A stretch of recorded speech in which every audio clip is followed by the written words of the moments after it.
Okay, we are at the personalization part. This can be challenging for a lot of people. I've been doing it so long, it doesn't really faze me anymore. But here's the alphabet that it gives you, which I think is really nice. It's nice and big. If you need to make it bigger, they suggest that you photocopy it, scan it onto your computer, and then enlarge it on a computer, and then print out a larger version. I probably wouldn't for this because the space that we need is only this big. So I used my eyeballs. I eyeballed the letters onto here. You could always trace them. It suggests you use this curved line to make sure your words are curved because we are working on a curved surface. And then I put the letters in here. And then I grabbed some tissue paper. You can get this anywhere. I usually get mine at the dollar store because it's literally right next to my house. You can get this for $1, and this is just gift wrap, or not gift wrap, but like gift paper you can put like in a gift bag, that kind of paper. It's nice and see-through. And then what I usually do is I trace it. So that's what I did. I traced it onto this paper, and then we are going to match up the line with the line on the watering can, and we are going to pin this.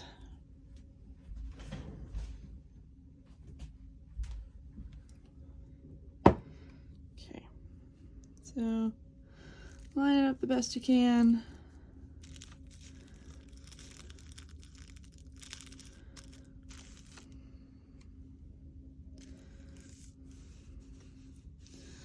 Put the book away, I don't need this anymore. Oops, gosh darn it.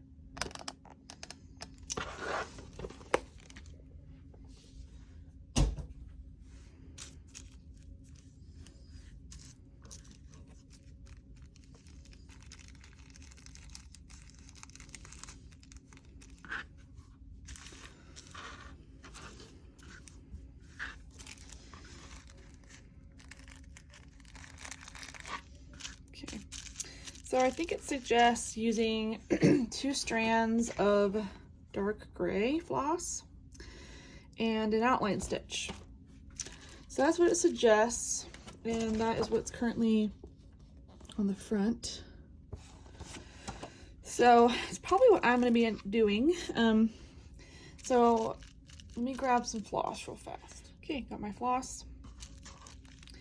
And I will show you the first letter, just to get you started. So luckily tissue paper is very easy to sew through.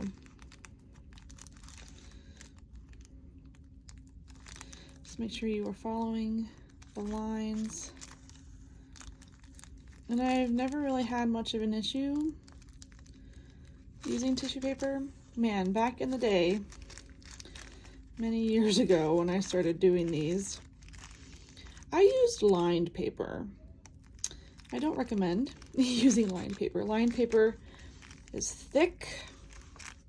The only advantage you have with lined paper is the lines. I learned later on that I could transfer everything onto tissue paper, and it makes life much easier. And it's definitely less taxing on your fingers. This will shift. That's the only downside. It will shift, so you're gonna have to make sure that your stitches are where you want them to be. I might end up lowering this maybe, just because it's so close to the edge.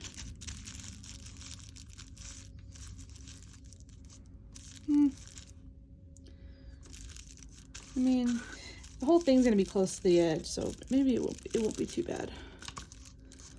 I think, you know what, as long as it's consistent, it should be okay.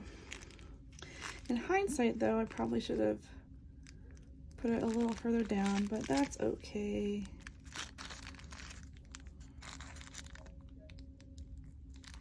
I think it'll turn out really cute.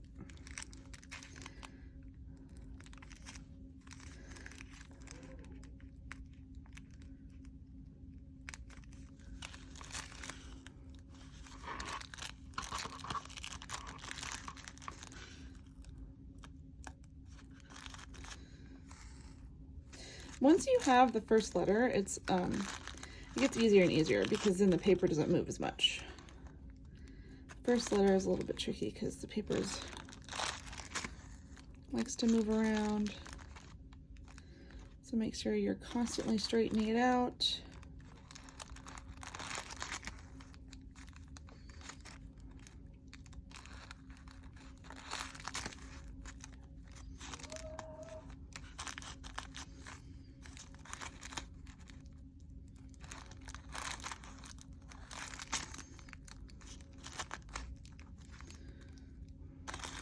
Try not to get it twisted.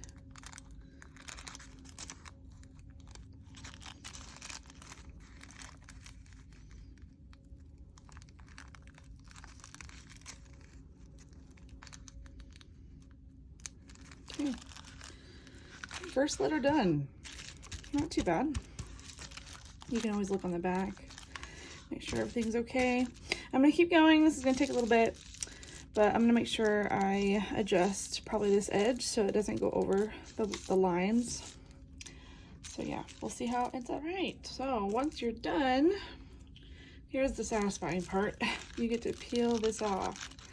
Now make sure you go gentle because it depends on how loose your stitches are.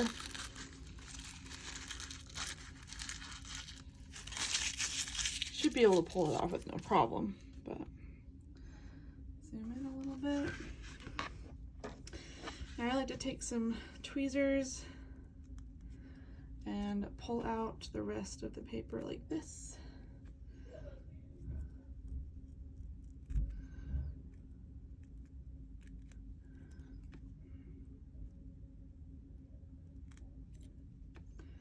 This will take some time, so take your time, and then you should be done with this part of it. Next part, let's see. Next part, we're gonna applique the dark green leaves to the watering can, and then applique the light green. Okay, we're gonna do leaves next, basically. So I'm gonna go ahead and finish this off, and then we'll start with leaves. Okay, so we are appliquing the leaves now, 67 and then 68 are gonna go here, and then 69 and 70 are gonna go here, I believe. Yep, okay. They're gonna stick out this way, like that. And then, let's see, we're gonna do 70 and 79, which is right here. No, I'm sorry, so right here, right here, right here. So it looks like, I'm trying to find 78 and 79. I read that wrong. 70 and 69. So 70 and 69 go here, okay.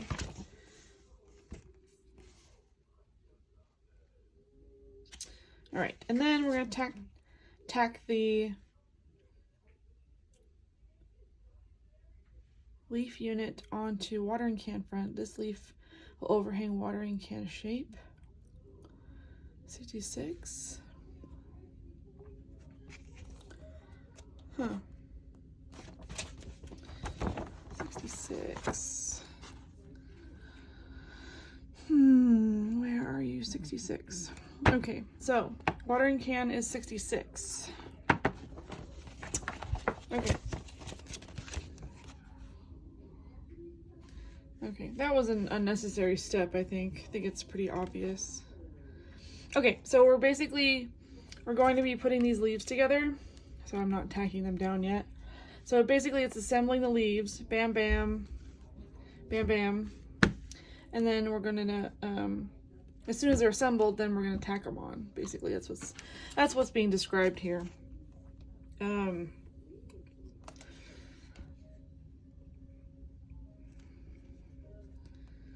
Yeah.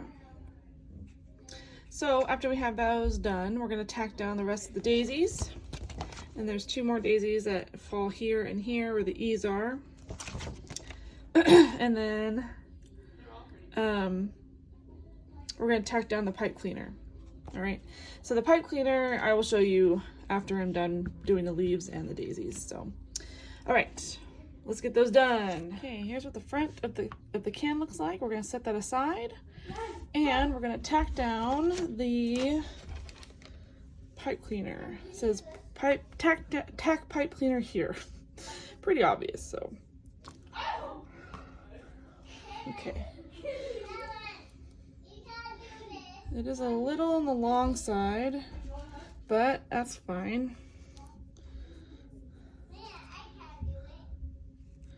We're gonna add some, let's see if I can grab some clips so I can, you know, clip it down.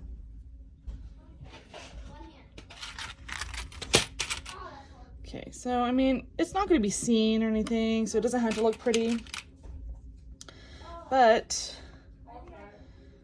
it helps. Because we want the arm, is this called the arm? I don't even know. We want this part, the spout part of the watering can, to be nice and straight. So I'm gonna start up here first and then work my way down. I'm gonna grab some brown, or no, we're doing gray. Okay, so I'm gonna start up here and I'm gonna come up from behind and literally tack it down, just like that. And I'm gonna do it a couple of times.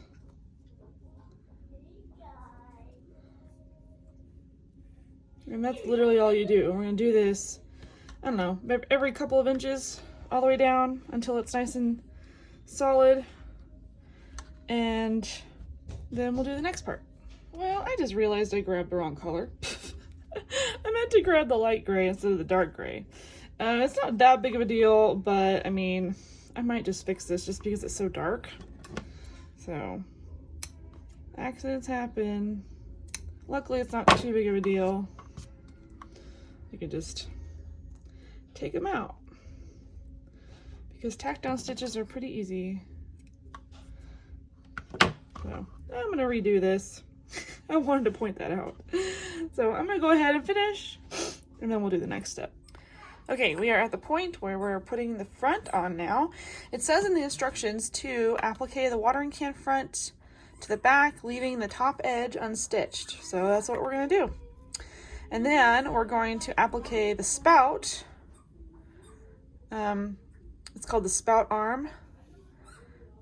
And then that's gonna stitch over the pipe cleaner. And then it says, I'm just looking at the order. So 71, 72, 73 is what we're looking at. Okay. All right, let me get started on this, the front here. I'm gonna applique starting here. I'm gonna go all the way around and I'm gonna stop here, okay? Leaving this open. That's gonna be interesting. So I will come back. Okay, here's what we have so far. I ended up putting the spout on, and these are just little black felt pieces that are appliqued. Pretty simple. This is a piece, and then this is a piece. Make sure you add the embroidery at the very edge. Same stitch as this, just a dark gray outline. Now that we have this on, we can finally put the very last daisy on the front, and then we can start putting the handle together. So number 74 and 75, it looks like it's just like a front to back type deal. Yeah, there's somewhat of an idea of how to put it together. I'm gonna have to cut it out and see how it fits. But yeah, we'll see how that goes. So I'm gonna go ahead and put this on, and then I'm gonna cut this out and see how we're supposed to assemble the handle. Here's what the finished handle looks like. So we got the two black pieces that are stitched together and then the gray piece that lays on top. And we're looking at the diagram here for placement. Looks like from here to here, roughly. So we're going to applique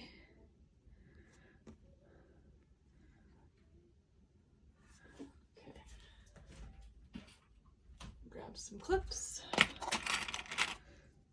applique this here-ish, and then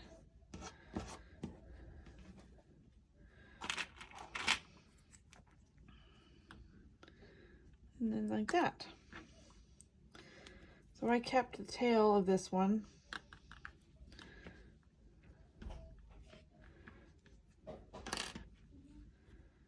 Let's see, hopefully that's right. I don't want it to look lopsided. So I'm gonna go ahead and applique this. It'll be difficult on camera, but I'll go ahead and do that. And then once that's done, we are done with the watering can. And then we're gonna start on the bow. So I will cut out pieces for the bow, and the bow is gonna lay right here. And we'll go from there. All right, we are already starting on the ribbon. Pretty simple. Beads and sequins on the red, and then applique the red onto the white. And then now we're going to secure the ribbon onto the actual wall hanging. Grab some pins here so it doesn't move around too much. I am a little surprised that this isn't stuffed at all. Thought it would be at least a little bit, but it's not. So I'm gonna go ahead and start tacking this down. I was tempted to kind of keep the bottom free, but I might just tack it down in the middle here.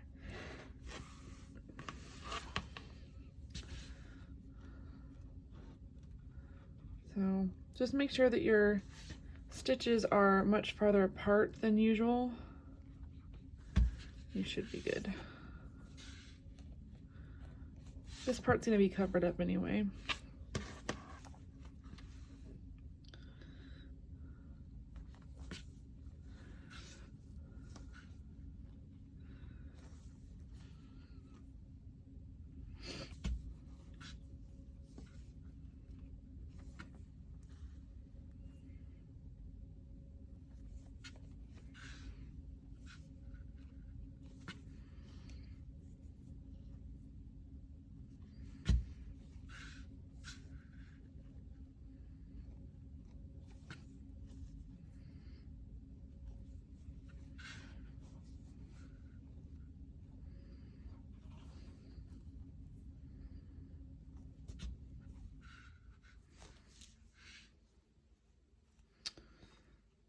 Okay, I am running out of thread, so I'm going to stop right here, and then I'll continue on off camera, and then I'm going to continue with the rest of the ribbon. So it's really easy. Rinse and repeat. Bead, sequin, applique, basically. So I didn't grab my scissors, but that's what we have so far. So when we come back, we're going to start on the rest of the bow. Okay, so I finished this top bow, and it was pretty simple to put together. Just make sure that you follow the layers in the order that they need to be put in. It does suggest to only tack it down on the bottom here, on the white, but that just leaves the top free falling. So I don't know if I like that. I might just tack it down in the middle and then do the bottom. So it's probably what I end up doing, because I want to have the top at least like the middle secure, and then we'll sew along the bottom, just doing like a tack down all the way across the bottom, and then we should be done with the bow. This thing is so tall I can barely get it in my frame. Here's the front, completely finished. Here's the, I might do a tack down up here, I might not. I don't know, it doesn't say to, so I'm just gonna leave it. So this is what the front finish looks like. Now, I already took the liberty of cutting this out. I still need to do a trace back here. So I'm just gonna line it up the best I can and trace it.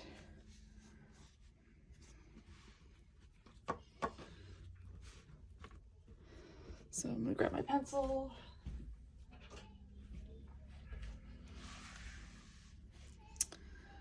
And do a trace.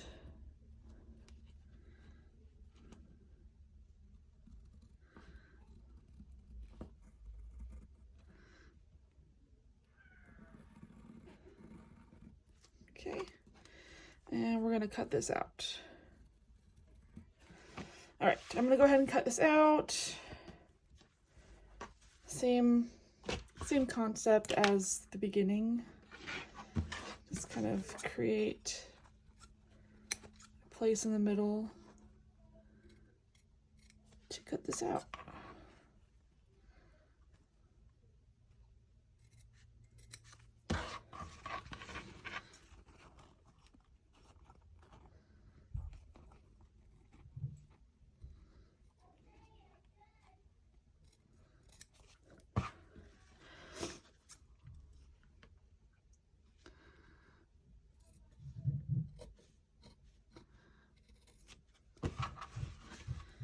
Doesn't have to be beautiful because nobody's gonna see it.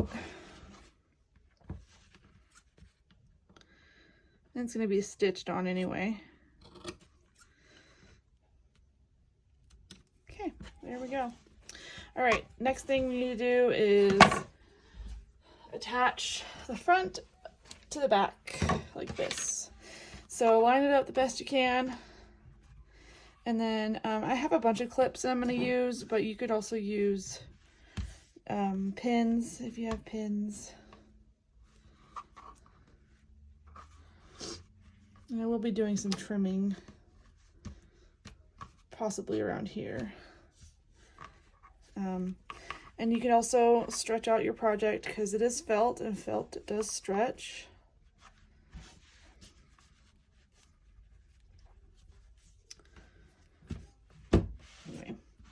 So a lot of the flags will be need to be maneuvered a little bit. Feel free to stretch it out. And I'm gonna have to trim here a little bit too, which is fine.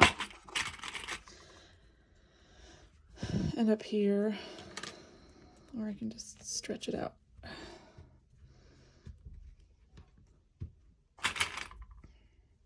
I'd rather trim excess than not have enough, if that makes sense.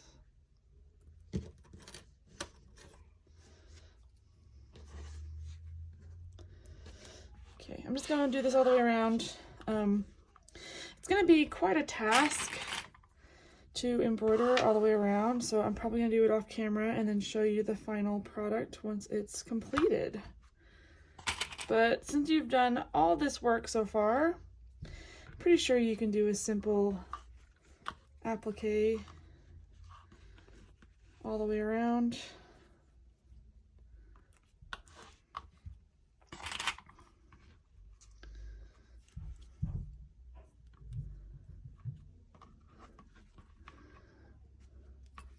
I will be turning it over to do it, just so it's easier to work with.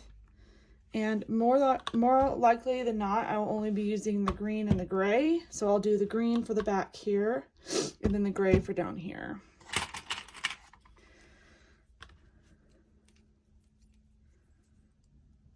I don't see the need to color change a whole bunch.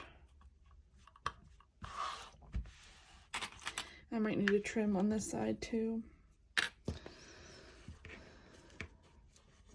Okay. All right, I'm gonna continue this off camera, and when I come back, it'll be finished. Well, almost. We still gotta put this hang tab cording on the back, which we saved from doing the bee antenna. So we'll do that, and then we'll be finished. Okay, we're at the home stretch here, and this is what the back looks like. I trimmed it too far, so I just improvised. Now we get to attach the hang tab, and I already tested it, and it's in a good position. It also gives you a good picture right here. So we are going to tack this down as best as we can. And what I like to do is I like to use 2 strands and secure the thread with the knot like this. That way it's secured. Now I can take the pin away and do a whole bunch of knots. I like to knot inside the cording as well, just to make sure it's really, really secure.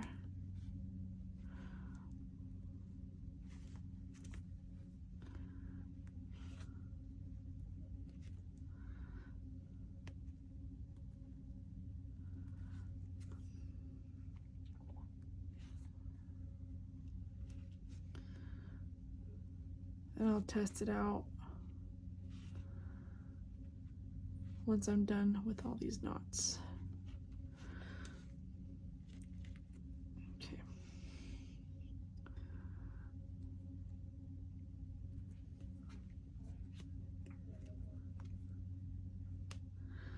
You want this to be very secure. Okay. So I'm gonna grab my wreath hanger and we're gonna test this out. Okay, it's so cute. I love it. Oh my gosh. The door's open and so my puppy's hearing all the noises outside. Mochi, come here. Sit. Good girl. Wanna say hi? Excuse my feet. Say hi. This is Mochi. She'll be 2 in November. Crazy.